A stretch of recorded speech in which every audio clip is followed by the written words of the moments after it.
Welcome to the Daily Dose of Derm podcast, your go-to podcast for all things dermatology. I'm Dr. Mohiba Tareen, a board-certified dermatologist and the founder of Tareen Dermatology. Join us as we dive into the fascinating world of skincare, beauty, dermatologic treatment, and how to enter the world of derm. Whether you're a skincare enthusiast or an aspiring medical professional, this podcast is your daily dose of knowledge and inspiration. Get ready to uncover the secrets to healthy skin and discover how to make a meaningful impact in the field. Welcome back, everyone, to another great episode of the Daily Dose of Derm. I'm your host, Shiep Adam, and I'm here today with Kerry Anderson. She is our amazing pharmacist here at Tareen Dermatology, and we are so thankful to have her here with us every single day. Kerry, thank you for having me. I'm so excited. Thank you for being here. I was excited for this one. So yeah, just for the people that don't know you out there, just go ahead and introduce yourself. Where'd you grow up? Yeah, so I am the only pharmacist here on staff. I grew up in the Chicago suburbs, born in Burnsville, fun fact, but lived there for 6 days and now dipped out. Yeah, then I was out of there. So, and being from the Chicago suburbs, naturally I had to go to University of Iowa because everybody in my family and in the Chicago suburbs go there. Yeah. So I ended up going there for my undergrad and graduate degree, graduated with pharmacy, and then I headed to Seattle for 5 years. Amazing. And ended up in Minnesota. Awesome. And here I am. What was it like living in Seattle? Oh, it was amazing. Yeah? Highly recommended. It was a great 5 years. That's They've got a great culture there. What is the staple in Seattle, I guess, in terms of what they're known for? Oh, I gosh. guess I'm way behind this right now. Clam chowder is clam really chowder good. they're known for? Sushi, Okay. really good. Okay, Yep. good to Anything know. fresh right off the sea there is amazing. So All right, I'll keep that in mind. highly recommend it as tourist or as a resident. There we go. I'll have to do it. So tell me about what initially drew you to pursue a career in pharmacy. How did you decide? Yeah, so it was, growing up, I was always going to be a teacher. From day one, that's what I was going to do. And then in high school, I started taking more chemistry courses and actually had a good family friend of ours who owned an independent pharmacy. Amazing. And he said, you should just come in, maybe start working for me a little bit and see if you're kind of interested in it, the chemistry piece, and that goes along with pharmacy. So I started at 16 many moons ago as a pharmacy technician, and since then, that was it. So I loved it since day one. That's amazing. Could you share me any, particular highlights within your journey becoming a pharmacist? Like, what are things that you really look back on and are really proud of that really helped propel your career? Yeah, I've been a pharmacist for 10, 11 years now. So it seems not that long. Going through University of Iowa, we do clinicals just as many healthcare professions do in our last year. And one of the biggest ones for me was the med psych unit.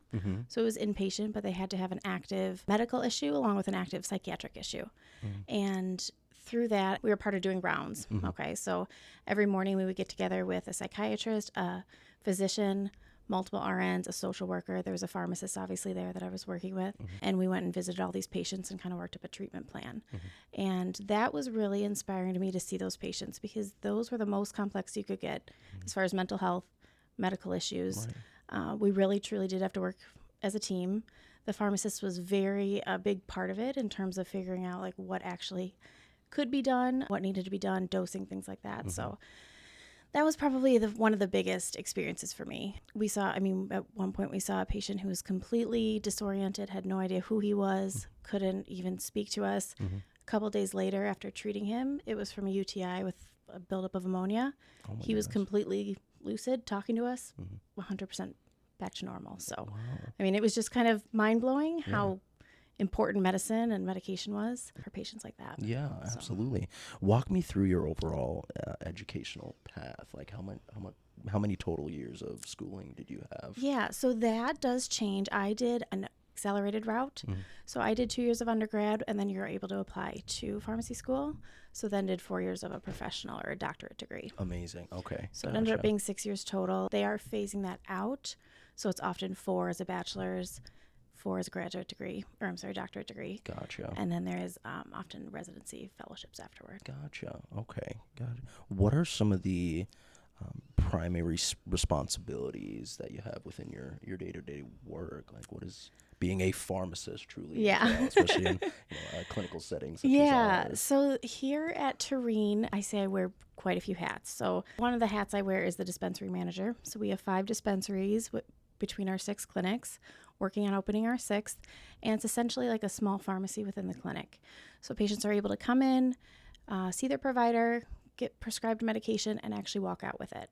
So managing that in terms of staffing, in terms of inventory. You also get into credentialing, so working with the Board of Medicine, and then to working with each of the insurances and contracting with them individually. So it's been quite a journey. I did previously come from 10 years of community pharmacy.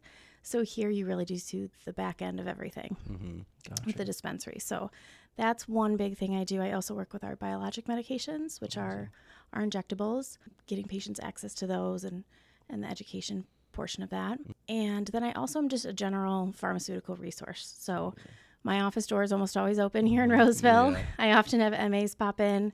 I have providers pop in that ask, questions about derm or non-derm medications. Recently, we've had quite a few questions on certain types of gelatins that are in medications, or like propylene glycol, which is a common irritant. So being able to answer those questions and being an accessible resource is probably my biggest hat I wear. You mentioned insurances. This may be a controversial question, but what is your overall experience with working with insurances? As patients always say how much they hate dealing with insurances, and maybe that's a universal feeling, especially even being a medical provider sometimes. What is your kind of overall maybe struggles? Insurances are difficult in the sense, I am knowledgeable with insurances. I have a lot of experience with them. It took me, I think, 3 to 4 hours to sign my grandfather up for Medicare a couple years ago. Somebody who's a healthcare professional who has experience with it struggled quite a bit. So I think that's what's difficult. Patients sign up for it, don't understand what actually it's entailing. So they come to the pharmacy or their specialty medication, and they have a high deductible plan, which they have to pay $5,000. Well, that medication could be $6,000, so they're paying their $5,000 up front. I think not having enough knowledge around the issue is tough and makes it really difficult for patients. Yeah, absolutely. Are there any particular aspects of your job in terms of, focus, specializations, any aspects within the field of pharmacy that you're particularly passionate about, that you really find to be the most fulfilling aspect about the work you do? Maybe a kind of an open question. Broad question. Well, we only half an hour, right? I could say, so accessibility is a huge thing. It has always been for me. Working in community pharmacy to coming here, patients, when they walk in, you don't know if there is going to be a language barrier, if there's affordability issues, if there's even availability issues with medications. So being versed in being able to break down those barriers, I think, is a huge thing. Amazing. Especially with there's a ton of programs out there that can help support, patients, especially Medicare D patients. If they hit a certain income criteria, it can help cover medications. And they're not going to go out and advertise those because they're not going to give away free money for fun. But, being able to spread the word and breaking down those barriers, I think, is most important. Amazing. Yeah, that's amazing. Going into kind of the more difficult aspects or maybe challenges that you face in your day-to-day, what are kind of some of the challenges nationwide that pharmacists are having to experience nowadays in healthcare? That's a big topic too. I would say we're currently in the middle of a big change, hopefully, to be honest. We're in the position of there really needs to be a balance between, having a profitable business along with providing patient care. And at the moment, the balance is off and it's starting to put patient safety at risk. So you're seeing the New York Times article, which was really important for our field. You're seeing the movement kind of start as far as legislators having to get involved to put in regulations. Professional organizations getting involved because we do need to provide some regulations.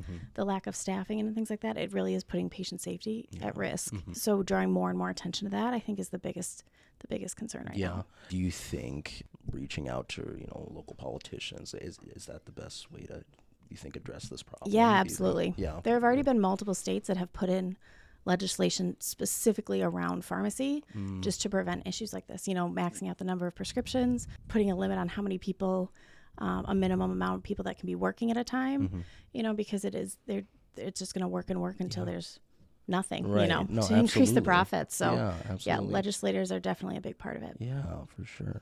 Do you have any insight on how the role of pharmacists has kind of evolved throughout time, throughout Yeah.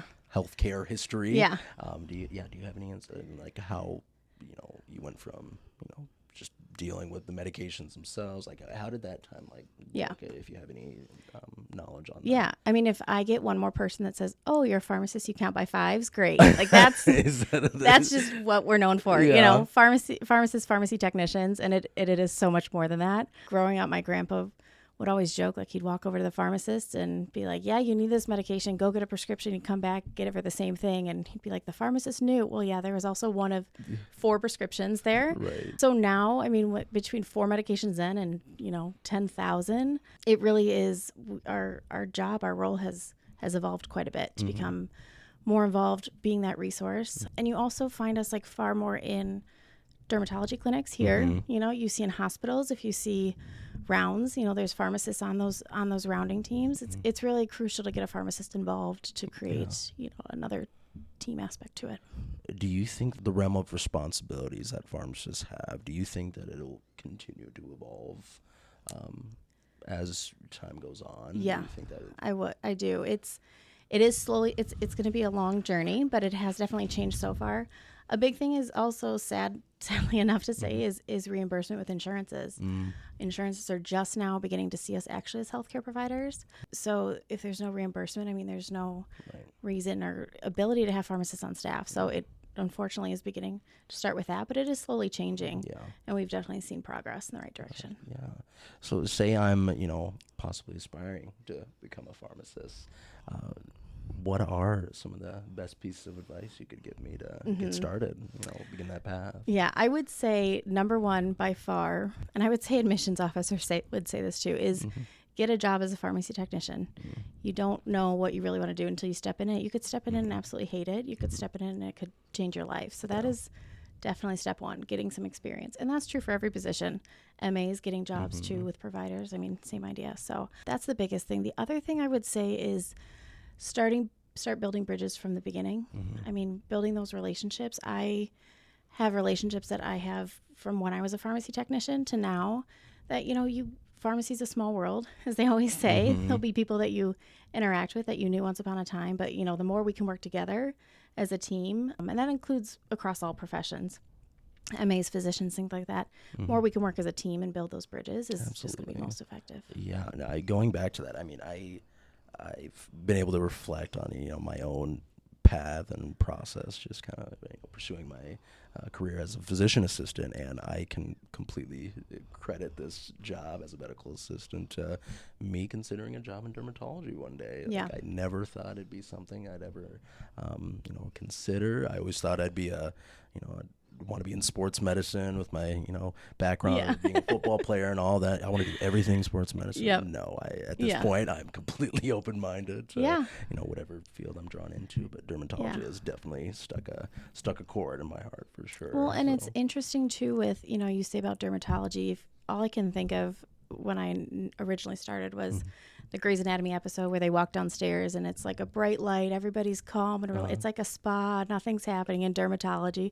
Here, I mean, there's quite literally life-saving procedures happening every day. Absolutely. Whatever's on I know it's cliche, but I don't believe everything on TV. Of Grey's Anatomy. Don't I'm not the person. You gotta go a little further than that, I think. I gotta get going. Yeah, so you really don't know until you actually get a chance to experience it. Absolutely. So talk to people and Are there any key lessons you learned throughout your entire career that you really like to share to up and coming pharmacists? I would say along those same lines of really keeping an open mind, going into your clinical rotations. Even there's psychiatry was super interesting. I mean, there's just a whole large amount of different fields you can go into, and you don't really know until you get some experience in it. So that's kind of the biggest thing. Go into it with an open mind. There's also, pharmacists specifically, there's pharmacists on staff at a lot of companies you wouldn't have any idea. So, I call people here and they're confused. They think I'm calling from the local pharmacy. And I'm like, no, I'm calling from your provider's office. So, for sure. there's a lot of things to experience. You just have to kind of take the time to dig it out. Yeah, So absolutely. Going back to, your time in pharmacy school, going through the trials and tribulations of, gaining your expertise. Did you ever struggle with finding, work-life balance during that time? Or did you struggle at all during that time? Oh, yeah. If anybody said no, they're lying. I was gonna say, what were some of it's those? I mean, it's a big test. Yeah. It's a lot of work. It's all at once. It is a test of character, and work-life balance is really important. I would just say, always try to stay ahead, because you can always back off of people that go into it, expecting it to be the same as undergrad. Yeah. It's 3 times as much, and there's no gimmies or mulligans. You just hit the ground running. So, and it's even different because everything you're learning, you need to retain for your career. It's not just a physics test. Let's be honest. If I took a physics test right now, it wouldn't go great. So right. actually retaining that knowledge. So just figure out what works for you. But it is a big test of character. What specific qualities in a student or lover of science, whatever it may be, are there any specific qualities that you find to be particularly important for someone pursuing a career in this field? What do you think you have to have if you're going to be successful in this job? Again, it's cliche, but I would say empathy. And I only say that because, pharmacists, we hold the title of the most accessible healthcare professional. You can walk into any pharmacy and essentially talk to somebody. You can't necessarily do that with if you walk into the clinic, you're probably not going to speak randomly to a doctor that walks by. So, being the most accessible, you do need empathy. You don't know what that person has gone through or what they're going through, so it's really the same with seeing patients. If you see 30 patients in a day, at patient 22, you're like, oh, this is my 22nd patient. Well, that's probably their first interaction with a healthcare professional that day. Exactly. So you just have to keep that in mind, going in, walking in with a smile each time. Absolutely. Yeah, that's great.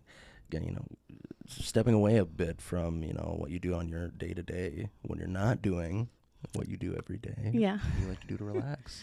Oh, what do you gosh. like to do for fun? I have 2 nieces that I hang out with quite a bit that are both in soccer. So I have a soccer game to go to tonight. There we go. Gotcha. So that takes up a majority of my time. I live just a couple minutes from them. So working on adopting a dog. Yeah. So that's also in my future. Yeah. Talk about your dream breed. Oh, gosh. That's hard to say. I did grow up with a Corgi. Oh, my God. So they have a place in my heart. I did grow up with Dachshunds, too. So maybe a smaller dog. But other than that, I'm a huge sports fan. Nice. All of them. So there we go. Yeah. I love it. Awesome. Well, thank you so much for your thank love you for and having insight. me. It's been an absolute pleasure. You're such a warm aura. Oh, thank you. Appreciate that. It's so nice great to be here. Around. Absolutely. Thank you again for tuning in to another episode of the Daily Dose of Derm. Stay curious, stay inspired. I'm your host, Shiab Adam.